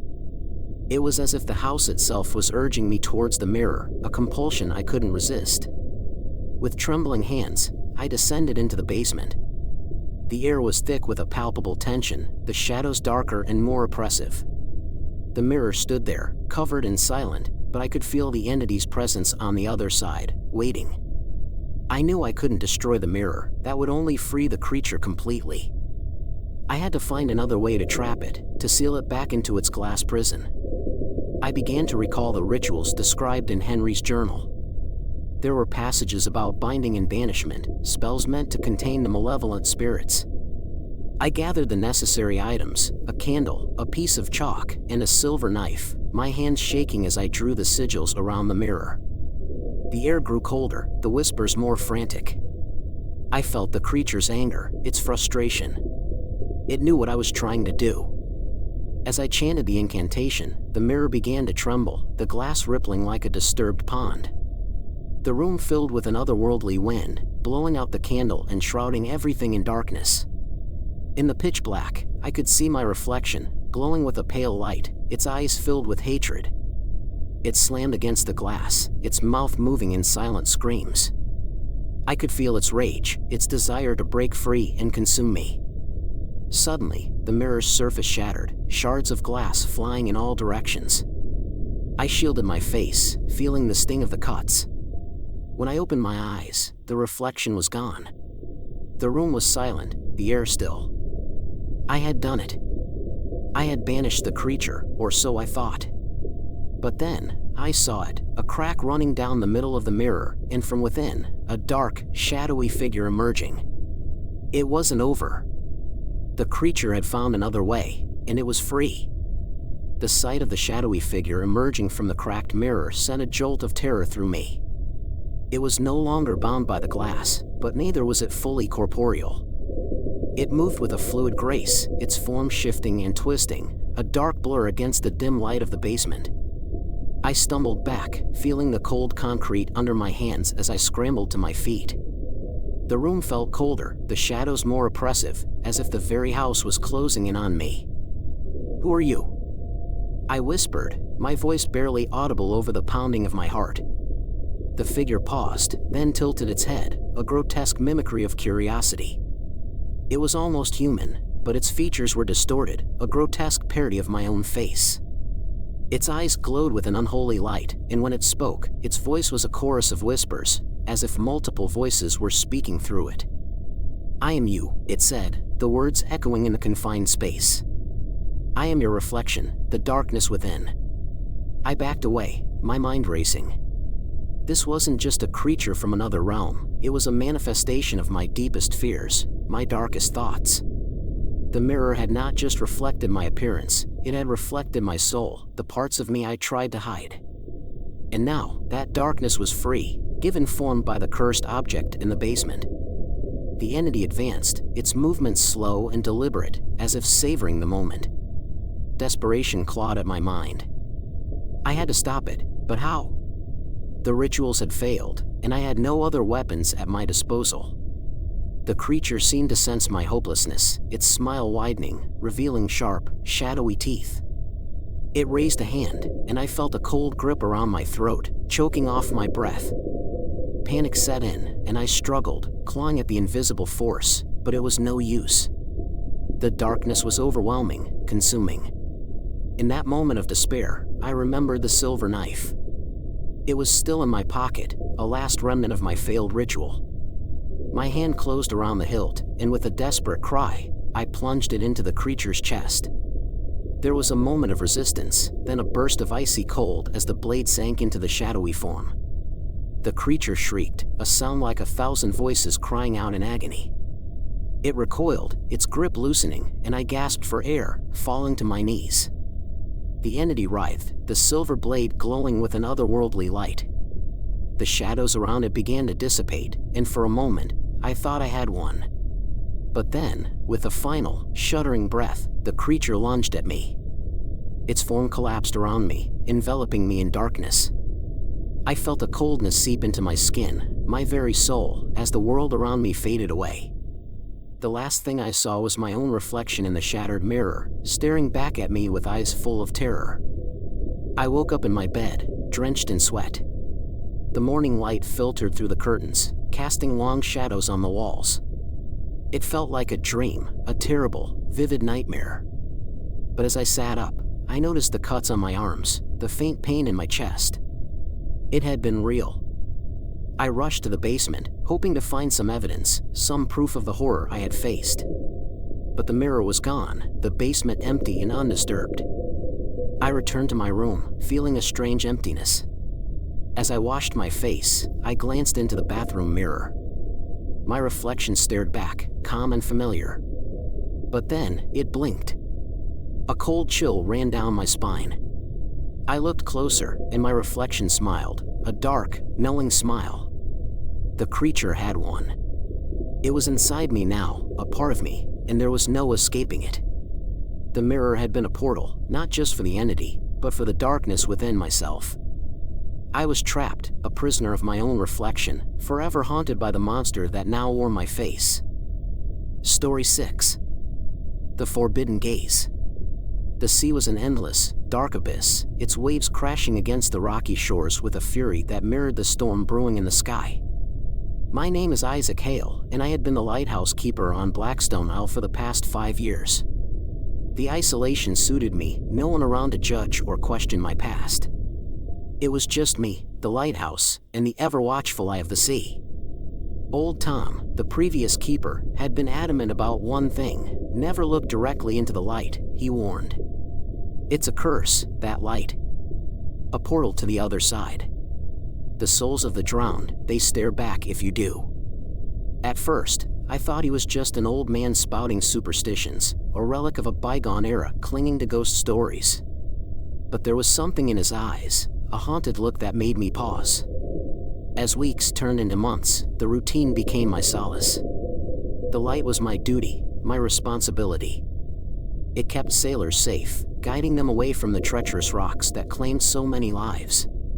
But there were nights, stormy nights like this one, when the air was thick with a strange energy. It was on such a night that my curiosity got the better of me. The wind howled outside, shaking the lighthouse to its very foundations. The walls groaned as if in pain, and the air was electric. My eyes kept drifting to the light, that powerful beam cutting through the darkness. It seemed to call to me, beckoning with an irresistible pull. My heart raced as I stepped closer, each footfall echoing in the hollow silence. The closer I got, the stronger the pull. The light was mesmerizing, almost hypnotic. Just one look, I thought. What harm could it do? As I stood before the lens, my hand reached out, trembling. My fingers brushed against the cool metal, and I felt a shiver run down my spine. I hesitated, old Tom's words echoing in my mind. But the urge was overwhelming. I leaned in, my eyes locking onto the light. For a moment, everything was silent. The world seemed to stand still. Then, the light flared, blinding me with a searing white glow. I gasped, staggering back, but it was too late. In that instant, I saw them, the faces. Pale, gaunt, eyes hollow with despair. Hundreds of them, all staring back at me from the depths of the light. I stumbled, my heart pounding in my chest. The faces seemed to scream silently, their mouths open in a chorus of agony. Among them, I recognized sailors, fishermen, even women and children. Their eyes bore into me, accusing, pleading. I couldn't breathe, couldn't look away. It felt like I was drowning in their sorrow, their pain. Then, as suddenly as it began, the vision vanished. The light returned to its normal, steady glow, and I collapsed to the floor, gasping for breath. The room was cold, the air thick with the scent of salt and something else, something rotten. I lay there, shaken, the faces etched into my mind. My thoughts raced, trying to make sense of what I had seen. Were they real? Ghosts? Spirits of the drowned? Or was it just my imagination, fueled by isolation and fear? I knew one thing for sure, the lighthouse was no ordinary beacon. It was a gateway, a bridge between our world and something far darker. And now, I had crossed that bridge. The line between the living and the dead had been blurred, and I was caught in the middle. The days following that night were a blur of restless sleep and an ever-growing sense of dread. I couldn't shake the feeling that I was being watched, that those faces from the light were still with me, lurking in the shadows. My nights were filled with nightmares of the drowned, their cold hands reaching out to drag me into the abyss. I tried to brush it off as fatigue, a trick of the mind, but deep down, I knew something had changed. The light had marked me, and there was no turning back. One evening, as the sun dipped below the horizon, painting the sky in hues of crimson and gold, I felt a presence in the room. It was subtle at first, a chill in the air, a whisper just beyond hearing. I froze, my eyes scanning the room, but nothing seemed out of place. Yet, the feeling persisted, growing stronger by the minute. My heart raced, the hair on my arms standing on end. I knew I wasn't alone. "Who's there?" I called out, my voice trembling. Silence answered, thick and heavy, pressing down on me. I turned slowly, every muscle tense, and there they were, those faces, ghostly apparitions shimmering in the dim light. They hovered around me, their eyes filled with a haunting sadness. One figure stepped forward, a young girl with long, tangled hair and hollow eyes. She reached out, her fingers translucent and cold. "Help us," she whispered, her voice barely audible. It was a plea, a desperate cry that sent a shiver down my spine. I recoiled, my mind racing. Help them? How could I help them? They were dead, trapped in some purgatorial limbo. The girl pointed to the lighthouse's spiral staircase, leading up to the lantern room. Her eyes locked onto mine, a silent command. My legs felt like lead, but I couldn't resist. I followed her, my steps echoing on the stone steps. As I ascended, the air grew colder, and the whispers intensified. They filled my ears, a cacophony of voices, each pleading for release. My mind struggled to comprehend the surreal nature of it all. What did they want? Why were they trapped here? At the top, the lantern room was eerily quiet. The light stood silent and unmoving, its glass lens glinting in the moonlight. The girl appeared beside me, her hand resting on the control panel. She looked at me with those sorrowful eyes and whispered, "Set us free." My hands trembled as I reached for the panel. The controls felt foreign, the levers and switches unfamiliar despite my years of service. The girl watched intently, her gaze unwavering. I hesitated, my mind racing. If I tampered with the light, would it release them or condemn them further? Was this some kind of trick? The voices grew louder, a chorus of anguish that drowned out my thoughts. I couldn't think, couldn't focus. My hand hovered over the main switch, my heart pounding. "Please," the girl begged, her voice breaking. Her desperation was palpable, a knife to my soul. I clenched my jaw, steeling myself. Whatever the outcome, I had to do something. With a deep breath, I pulled the lever. The light flickered, its beam dimming before flaring up with an intense, blinding glow. I shielded my eyes, the heat searing my skin. The voices crescendoed, a deafening wail that shook the very walls of the lighthouse. The air crackled with energy, and then, just as suddenly, it all stopped. The light returned to normal, steady and calm. The room was silent, the oppressive atmosphere lifted. The girl was gone, along with the other apparitions. I was alone, the room empty and cold. Had I done it? Had I freed them? I stumbled back, exhaustion washing over me. The lighthouse was still, the night outside eerily calm. I felt a pang of guilt, wondering if I had truly helped or simply unleashed something far worse. The image of the girl's pleading eyes haunted me, a constant reminder of the consequences of my actions. I knew one thing for certain, the lighthouse held more secrets than I could ever fathom, and I was now a part of its dark legacy. The following days were a maddening blend of paranoia and guilt. The storm had passed, leaving the sea deceptively calm, but I felt no relief. The eerie quietness of the lighthouse had a way of amplifying every creak, every gust of wind, turning them into ominous portents. The girl's face haunted my thoughts, her eyes imploring me to understand something far beyond my grasp. I tried to go about my duties, but the weight of what I had done, or thought I had done, was unbearable. I couldn't shake the feeling that I had crossed a line, disturbed a delicate balance. One morning, while sifting through the old keeper's logs, I stumbled upon something strange. A small, leather-bound journal tucked away at the back of the drawer. It was different from the official records, its pages yellowed and brittle. Curiosity piqued, I flipped it open, revealing a scrawl of handwritten notes. The entries were dated back decades, detailing the experiences of the lighthouse keepers before me. But one name stood out, Elias Grayson. He had been the keeper for over 30 years, his tenure ending abruptly under mysterious circumstances. Elias's entries were unsettling, filled with ramblings about the light and the spirits. He wrote about the whispers, the faces, and the overwhelming sense of being watched. It was all too familiar, echoing my own experiences. One entry caught my eye, dated the night before his disappearance. "They come to me in the light," it read, the handwriting shaky. "They demand release, but the cost is too great. The light is a beacon, a bridge between worlds. To tamper with it is to invite damnation." The words sent a chill down my spine.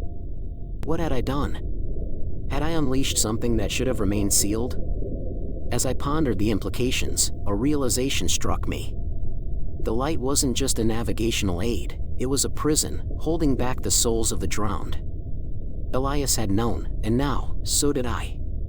My heart pounded as I flipped through the remaining pages, searching for answers. The final entry was a frantic scrawl, barely legible. "The key lies in the basement," it read. "The true source of the light's power. It must remain sealed. God help me, I cannot bear the burden any longer." The basement? I'd never ventured there, assuming it was just a storage area. But now, it seemed there was something far more sinister lurking below. I hesitated, the journal slipping from my grasp. The basement. A part of me wanted to run, to leave the island and never look back. But the other part, the part that couldn't ignore the girl's plea, pushed me to investigate. The sun was setting, casting long shadows across the room. I grabbed a flashlight and made my way down the winding staircase, the air growing colder with each step. The door to the basement was old, the wood warped and splintered. It groaned in protest as I pushed it open, revealing a narrow staircase descending into darkness. The air was thick with the scent of damp earth and something else, a faint metallic tang. My flashlight beam cut through the gloom, revealing an array of old machinery, pipes, and cobwebs. At the far end of the room stood an ancient generator, its metal casing rusted and worn. It hummed softly, a low, ominous drone. I stepped closer, my breath visible in the cold air. The generator seemed to pulsate, the vibrations resonating through the floor. My gaze fell upon a small metal door at its base, half hidden behind a tangle of wires. I crouched down, prying the door open. Inside was a strange apparatus, a cylindrical device with a glass chamber at its center. It was filled with a murky, swirling liquid, the source of the metallic scent. My flashlight flickered, casting eerie shadows across the walls. A plaque above the chamber read, "Containment Unit." My heart raced as I realized what this was, the true source of the lighthouse's power, the prison for the souls trapped within. The liquid inside bubbled ominously, as if alive. Elias's warning echoed in my mind. The light was a gateway, a bridge to the other side, and this device was the key. I stepped back, a wave of nausea washing over me. The enormity of the situation hit me like a tidal wave. The lighthouse wasn't just a beacon, it was a cursed relic, a vessel for the restless dead. And now, I was its keeper, bound to its dark purpose. As I stood there, the room seemed to close in on me, the whispers from the light growing louder. The containment unit's liquid churned violently, and I knew, with a sinking dread, that the barrier between worlds was weakening. The spirits were growing restless, and I was their unwilling warden. The night air was thick with anticipation as I ascended the lighthouse steps once more, my mind racing. The containment unit in the basement was failing, I could feel it. The boundaries between the living and the dead were eroding, and the spirits were desperate. I felt like a man walking towards his own execution, each step echoing with finality. I reached the lantern room, the great lens of the light looming before me. It was eerily calm, the beam steady and unwavering. But I knew the truth, the calm was a facade, a thin veneer over a seething mass of restless souls. I stood there, staring at the light, its brilliance almost blinding. The faces began to appear once more, pale and ghostly, their expressions twisted in anguish. The girl from before was among them, her eyes full of sorrow. "Why did you do this?" I whispered, my voice trembling. She looked at me, her gaze piercing. "We are bound to this place," she replied, her voice ethereal. "You have the power to free us, but the price is steep. The light requires a soul, a keeper, to maintain the balance." The weight of her words hit me like a punch to the gut. A keeper? Was that my fate, to be the next soul bound to this cursed place? The room seemed to warp around me, the walls pulsing with an unnatural energy. The air was thick with the stench of decay, and the whispers grew louder, filling my ears with their mournful wails. I felt a sudden surge of anger and fear. I hadn't asked for this, I was just a man doing his job. But now, it seemed, I was caught in the web of an ancient curse. The faces in the light were watching me, waiting for my decision. The girl reached out, her fingers brushing against mine. "Help us," she pleaded, her voice barely a whisper. "Release us from this torment." My mind raced, thoughts colliding in a chaotic storm. The light was both a beacon and a trap, holding these souls in a liminal state. If I could find a way to destroy the containment unit, perhaps I could free them all. But the price was my own soul. The realization settled over me like a shroud. The lighthouse required a guardian, someone to manage the delicate balance between worlds. Without a keeper, the spirits would be unleashed upon the living, a torrent of vengeful wraiths. My heart pounded in my chest, a drumbeat of impending doom. I couldn't let that happen. With a heavy heart, I turned away from the light and made my way back to the basement. The containment unit hummed ominously, its liquid contents churning like a stormy sea. My hands shook as I reached for the controls, the weight of my decision bearing down on me. The spirits' voices filled the room, a haunting chorus that reverberated through my bones. I knew what I had to do. I had to destroy the unit, but in doing so, I would seal my fate as the next guardian of the lighthouse. I took a deep breath, steeling myself for the inevitable. As I reached for the final lever, the room suddenly plunged into darkness. The generator's hum ceased, and an eerie silence enveloped me. My heart raced as I fumbled for my flashlight, the beam cutting through the pitch-black void. The containment unit's liquid glowed faintly, casting a ghostly light. I hesitated, the weight of my decision crushing me. But then, I heard her voice, clear and resolute. "It's time," the girl whispered. I looked up, and there she was, her face illuminated by the pale glow. Her eyes held a mixture of sorrow and gratitude, and I knew what I had to do. With a final, resolute breath, I pulled the lever. The containment unit shuddered, its glass chamber cracking with a deafening sound. The liquid inside boiled violently, and the air filled with the acrid scent of burning metal. The room shook, the walls trembling as if the very fabric of reality was being torn apart. A blinding light erupted from the unit, and I felt a searing pain shoot through my body.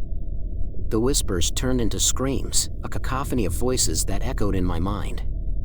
I collapsed to the floor, my vision fading. The last thing I saw was the girl, her face serene as she mouthed the words, "Thank you." As the light consumed me, I felt a strange sense of peace. The weight of the world lifted from my shoulders, and the whispers faded into silence. The faces in the light were gone, their souls finally free. I closed my eyes, accepting my fate. I was the new keeper of the lighthouse, the guardian of the gateway. My soul would be bound to this place, ensuring the balance was maintained.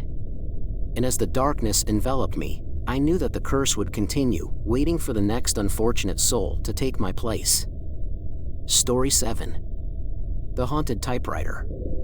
The old mansion had been in my family for generations, an imposing structure of stone and timber that loomed over the quiet countryside. I inherited it from my grandfather, who had spent his final years locked away in the study, obsessed with his writing. As a child, I had always been warned to stay out of that room, a decree I had never questioned.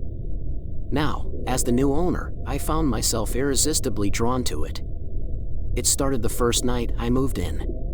Exhausted from unpacking, I decided to explore the house. The halls were filled with shadows that seemed to dance and whisper, their voices just beyond the edge of comprehension. I reached the study, the door ajar as if inviting me in. The typewriter sat on the desk, a relic from another era, its keys gleaming dully in the dim light. A chill ran down my spine as I heard it, the unmistakable clacking of typewriter keys, rapid and insistent. I stepped into the room, my heart pounding. The noise stopped abruptly. The typewriter was still, a blank sheet of paper loaded in its carriage. I approached, my breath hitching, and saw it, my name, David, typed repeatedly across the page. I shivered and backed away, questioning my sanity. The following nights, the pattern repeated. Every evening, the typing would commence as soon as darkness fell. And each time I entered the study, the only thing on the paper was my name. It was as if the house itself was trying to tell me something, but what? I couldn't shake the feeling of being watched, the sense that the walls had eyes. Desperate for answers, I delved into my grandfather's journals, hoping to uncover some clue. His writing grew increasingly frantic, filled with references to the voices and the shadows. One entry, dated a month before his death, chilled me to the bone. "They are coming for me. The typewriter speaks their language. I must warn David."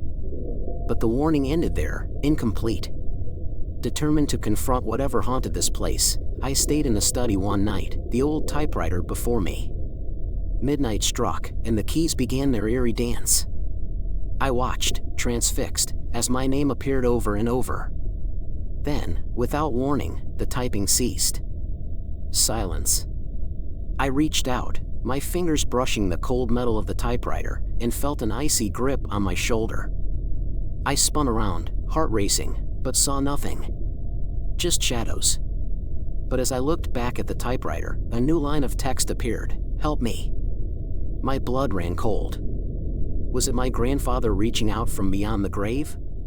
Or something far more sinister? The air grew heavy, the room darker.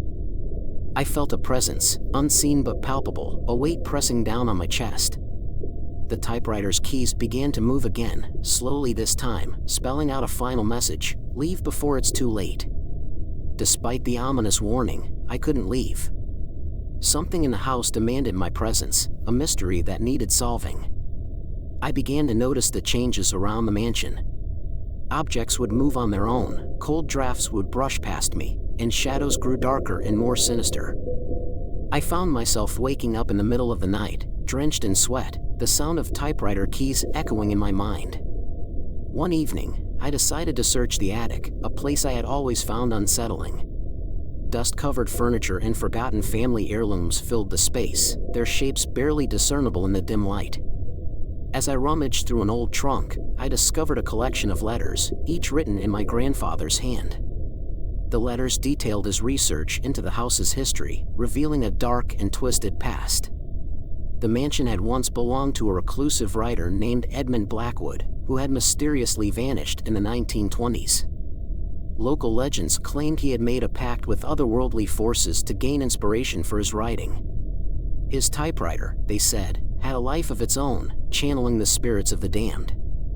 The letters painted a picture of a man driven mad by the voices that spoke through his writing, a fate my grandfather seemed to have shared. As I read the final letter, a realization struck me: Blackwood's spirit was still in the house, trapped and seeking release.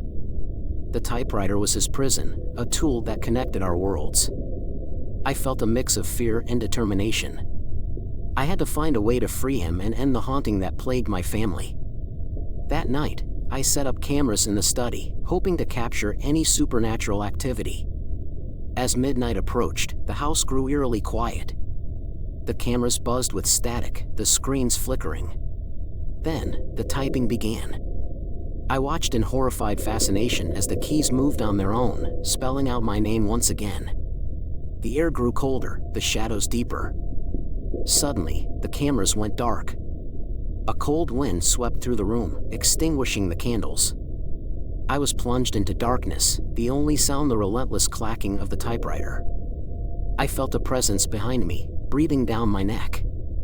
I turned slowly, my heart in my throat, and saw him, Edmund Blackwood, his ghostly form shimmering in the moonlight. "Help me," he whispered, his voice a tortured wail. "Release me from this torment." I swallowed hard, summoning my courage. "How?" I asked, my voice trembling. "Destroy the typewriter," he replied. "It binds me to this world." With shaking hands, I grabbed the typewriter, feeling the icy tendrils of Blackwood's spirit clinging to it. As I lifted it, a surge of energy coursed through me, almost knocking me off my feet. I struggled to the fireplace, my every step a battle against the invisible force trying to stop me. The typewriter hit the flames with a hiss, metal melting and warping. The room filled with a deafening scream, the walls shaking violently. Blackwood's ghost writhed in agony, his form disintegrating into nothingness. The last thing I saw before losing consciousness was the study exploding into a blinding light. When I awoke, the house was silent. The typewriter was gone, reduced to ashes. For the first time in weeks, I felt a sense of peace. But as I left the study, I couldn't shake the feeling that something still watched me from the shadows. In the days following the destruction of the typewriter, the mansion seemed to settle into an uneasy calm. I found myself hoping that the nightmare had ended, that Edmund Blackwood's spirit had been laid to rest. Yet, the sense of being watched persisted, and I couldn't ignore the unsettling feeling that lingered in every corner of the house. One night, I was jolted awake by a cold hand gripping my ankle. I bolted upright, but saw nothing in the dim light. My heart pounded in my chest as I scanned the room, finding only shadows. I convinced myself it was just a nightmare and tried to go back to sleep, but the unease grew stronger with each passing day.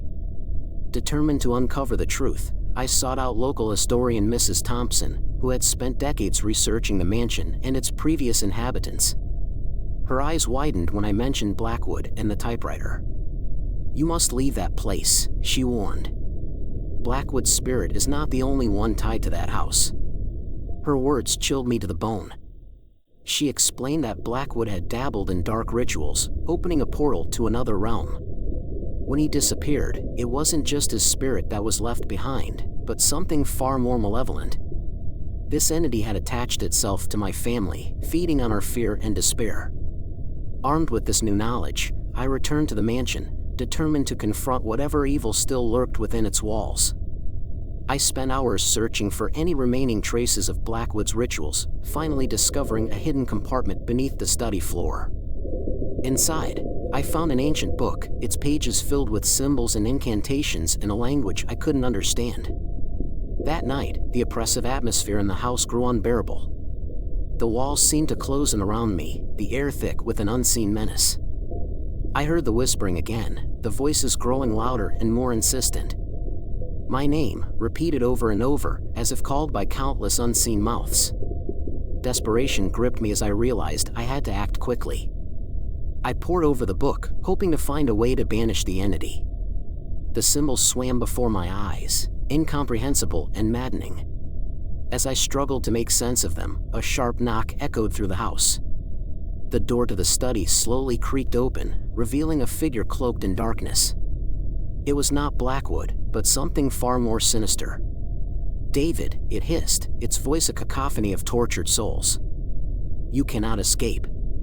Fear paralyzed me as the figure advanced, its eyes glowing with an unholy light.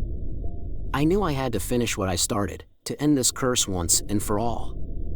With trembling hands, I traced the symbols in the book, speaking the words aloud, hoping they held the power to banish the entity. The air crackled with energy, the room trembling as the entity screamed in fury. Shadows writhed and twisted, clawing at me, but I held firm. The symbols glowed with an eerie light, their power seeping into the very fabric of the house.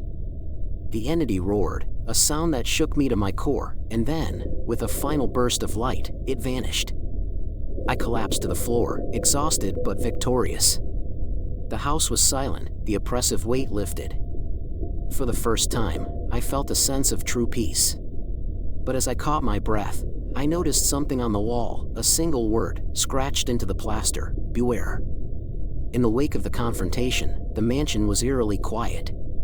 The oppressive atmosphere had lifted, yet the sense of unease lingered like a shadow in the back of my mind. The word "beware" etched into the plaster haunted my thoughts. I couldn't shake the feeling that the battle wasn't over, that something still lurked in the depths of the house, waiting.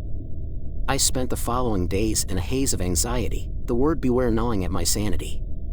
Determined to uncover any remaining secrets, I dove back into my grandfather's journals, seeking answers. Among his final entries, I found a passage that sent chills down my spine: "The darkness cannot be destroyed, only transferred. It moves from vessel to vessel, waiting for the next soul to claim." The implications were horrifying. Had I merely shifted the curse? Was I now the vessel for this malevolent force? The thought drove me to the brink of madness. Every shadow, every creak of the floorboards felt like the entity reaching out to reclaim its hold on me. Desperate for clarity, I sought out Mrs. Thompson once more, hoping her knowledge could provide a solution. She listened with a grave expression as I recounted the latest events. "You may have banished the entity temporarily," she said, "but such dark forces are resilient. They cling to life, feeding on fear and despair. You must find a way to sever its connection to this world permanently." Her words offered little comfort but reinforced my resolve. Returning to the mansion, I scoured every corner, searching for any remaining link to the dark forces. I spent hours in the study, the source of all my nightmares, and finally found a hidden compartment in the old desk. Inside was a small, ornate box, its surface covered in the same symbols from Blackwood's book. With trepidation, I opened the box. Inside was a pendant, a dark gemstone at its center, pulsating with an eerie light. The moment I touched it, a wave of darkness washed over me. Whispers filled my mind, the entity's voice echoing in my thoughts. It was the vessel, the key to its power. I had to destroy it. I rushed to the fireplace, my heart pounding. As I threw the pendant into the flames, the room erupted in chaos. Shadows writhed and screamed, the walls shaking as the entity fought to retain its hold. I chanted the incantations from the book, willing the darkness to be banished forever. The gemstone shattered in the flames, releasing a blinding light. The entity's screams reached a fever pitch, then abruptly ceased.